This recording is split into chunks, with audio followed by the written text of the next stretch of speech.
Hey guys, and it's been a minute since I made a YouTube video because I've been over on Instagram making videos, but with the slow reopening, it's like a slow, fast reopening of our state because of the cuckoo, I got the poo virus, and trust me, I know what I'm saying because there's been a shortage of toilet paper since day one. So anyway, with the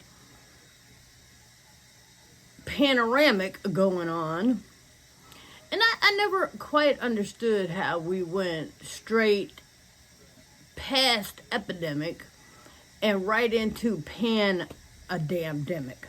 But anyways, okay, even with the numbers climbing and even with Corona crazy still at its peak in my state, we're getting ready to reopen. And I say getting ready, but I don't even know. I mean, it's like some places are open. They've opened certain places. Other places are supposed to be opening. And I guess in the end, by Monday, the whatever Monday coming is going to be, we're supposed to be reopening. And it's kind of a little dark in here because I don't have any natural light. I have this lamp here, but yeah, it irritates the hell out of my eyes, and so I don't use it. But it is rainy, stormy, hurricane, tornado season here where I'm at. And so I'm sitting here half in the dark, kind of, because I don't I like and prefer natural light. But anyway, I am not going to be amongst the first of you to run back out and go be part of the natural selection that our state seems to be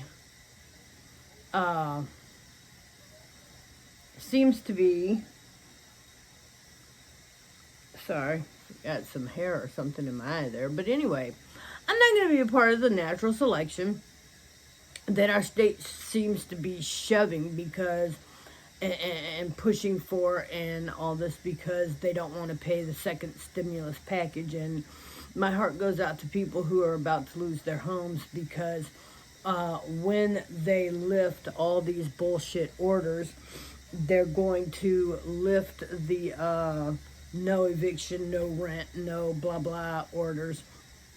And this is when the asshole landlords and light companies and gas companies and water company and whoever else can put their hand in your pocket is going to start going, oh, you back owe me for, the last 3 months. Give me, fucking give me. And people are going to start losing their homes, and they're going to start losing their lights, their gas, their water, their internet, and just whatever else can be taken from them. Not to mention, I'm scared to go get meat from my local meat store because if you've been watching the news lately, there's been people at the meat packing companies who have died from the cuckoo, I got a shit virus. And they're mandating these places to stay open. And I normally, Trump is my president, and I don't deny that because I'm an American citizen, and I'm not going to talk bad about the man because he is my leader, and I respect that because I have served his family.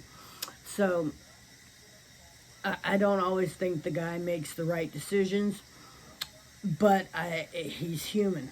Do I always make the right decisions? No. Sometimes I publicly say stupid shit that I probably shouldn't, either on this forum or, just in the store or what in general. And sometimes I think he does that too. That I think sometimes he says stuff that he probably shouldn't. he's entitled to say it because he's human and he's an American and he's a freedom of speech and he's entitled to say his sarcastic bullshit, and I get that. And sometimes I just wish he wouldn't do it on a public forum because he is the president. But I'm all for it. He's my president, and I don't have a problem with that. I just wish he would not have mandated the meat packing companies to stay open because of my own fears, my own personal fears. I mean, if people at these plants are dying from the virus and they, fondled this meat, and, my mind just goes, wow, don't want to shop at these stores for meat. But anyway, I'm not going to run out there and be a part of the natural selection. And it's kind of weird because I have businesses in my area who go, we just can't do this. And I think the way they're slow opening my state is basically putting a chokehold on our economy, not helping it. Because they're going, well, you can reopen your establishment, but you can only have 10 people in there. And that, of course, that's not going to count the people that work there. That's great. Okay. Let's say you have 20 people in there that work in the establishment, and then you have another 10 customers, and that's great. Our business owners are going, we can't make that work. We can't make it work. It's not going to cover our overhead, let alone anything else. And I agree. Because if you've got 10, 15 people on the payroll and you can only have 10 people in the establishment, I mean, can you imagine going, here in Missouri where I live, the state, I'm sorry, not the state, but the YMCA that I go to is huge. It's phenomenal. I love it. It's huge. It has an indoor swimming pool with a huge water slide and little fun park thing off to the side for the littler kids. And then you've got the huge Olympic-sized swimming pool, and it's phenomenal. I love it. It's awesome. But they also have the daycare, and then they have the gym, and then they have the workout. Beautiful. Sorry, that's my cat. They have the workout center, and then they have another workout center to the back, and then they have the track above the gym, and it's phenomenal. I love this place. But I can't imagine only 10 people. I can't imagine them opening this huge building for only 10 people to come in there. I mean, can you imagine what the overhead would be to heat the pool and heat the hot tub? Because the pool has a hot tub at the end of the pool. And I can't imagine that the summer camps are going to reopen because you can only have 10 kids from each age group, and that's not even going to cover your staff or the travel to get there. But I mean, it's a slow chokehold on our economy, and to pretend that reopening to the new normal, this is crazy. I'm scared for the people. I am scared for my neighbors. I am scared for the economy. And I have to say that so far, my family has completely been blessed. I can't complain. My husband still has his job. He never lost a minute of work and all this. And I'm so grateful because we have had the opportunity to do things, and I don't like to talk about what we do for other people, so I'm not going to. But I will say this much. It is my belief, and I've told my children this, that if you are in a situation where you are a little better off than someone else, it is your job, it is your duty, it is your responsibility to help those who are less fortunate, whether you want to or not. The Bible tells us that if you feed the least of them, you have fed me. Now, you take that however you want. But I take it to mean we are obligated to make sure that no one goes without if we can help it. And so, if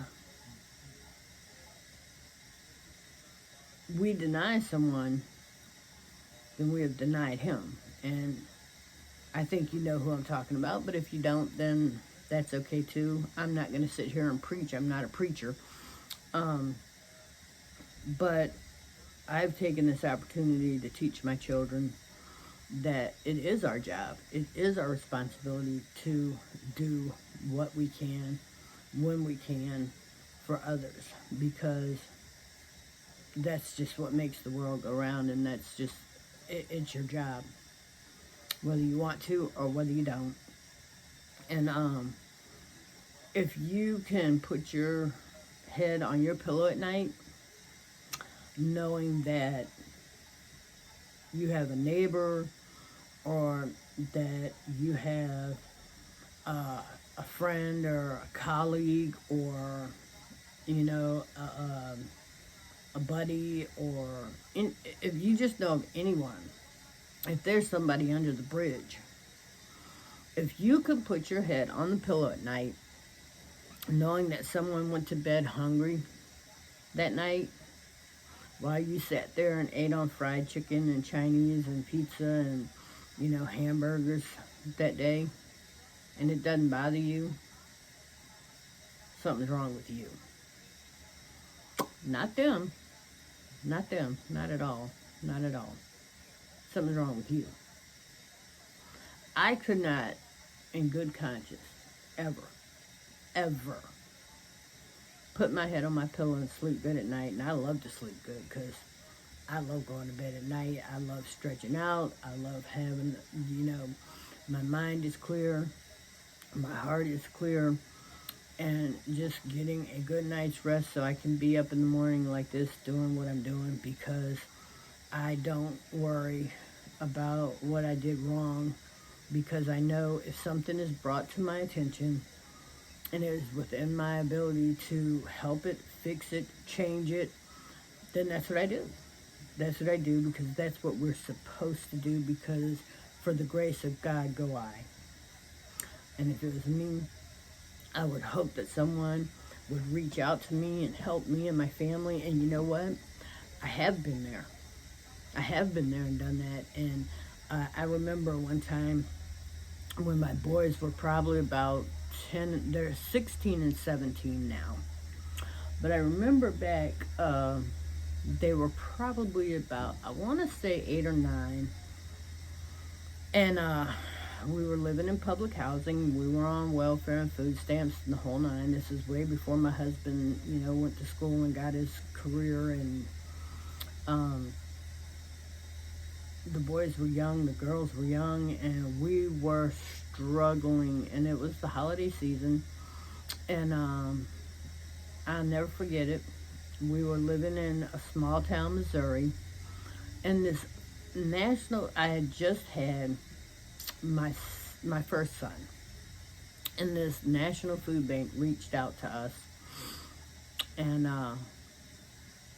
they gave so much that it literally took 2 carloads.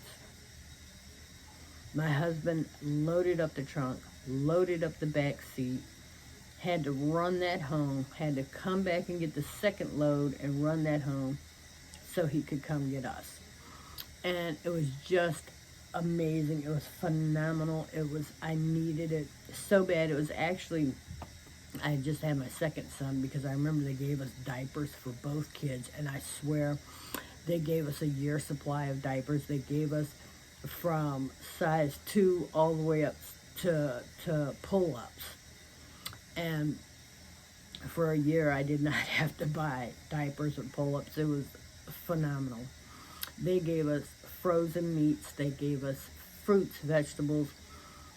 They gave us all kinds of stuff for the kids. And because it was the holiday season, they gave us toys and things and clothes. And it was just phenomenal. And it was absolutely, I will never forget it. Never, never forget it. And so, I've always been one of those pay it forward people. And I believe that's our job. I believe that's our duty and our responsibility. So, with all that being said, with the state of Missouri reopening, I will not be one of the first ones to go running out there. And be careful out there, guys, if you do go running out there, because we are about to see the second wave of natural selection like you've never known. We are about to experience a food shortage. We are about to experience a medical shortage. We are about to experience a spike in death like I don't think this world has ever known. So, with the states reopening and people in a hurry to get out, just be careful. Be careful, guys. Happy Wednesday. Have a great rest of the day.